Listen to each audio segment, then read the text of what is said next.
Hello, कसे आहात? मजेत ना? चला तर आज विडेकरांच्या गौराई तुम्हाला दाखवते. चला तर मकर लावून घेऊयात. मकर लावणं हे दरवेळेसचं पण आमचं झालंय एक सगळं. ट्रिकी काम असतं आणि मग वेळ नाक करते काय? लागतो खूप, पण ह्यावेळेस मात्र वेळेत झालं हां. हे आहेत आमच्या सुंदर गौराई.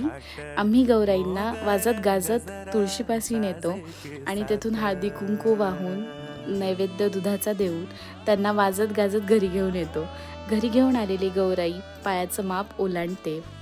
आणि मस्तपैकी हळदी कुंकवाचा ह्यांचा चाललेला असतो सीन आणि तोपर्यंत मग आमचं वाजवणं चालूच असतं मागे आणि उखाणे घेत घेत या गौराई आली घरी लक्ष्मीच्या पावलांनी असं म्हणत म्हणत सगळ्या आमच्या काकू आणि बहिणी सुंदर अशा तयार झाल्या आहेत. मस्तपैकी नऊवारी मराठमोळा साज त्यांनी केला आहे आणि वेळात वेळ काढून त्यांनी सगळं अरेंजमेंट करून स्वतः छान नटल्यात आणि गौराईंची पूजा झाली, आरती झाली आणि आता या सुंदर अशा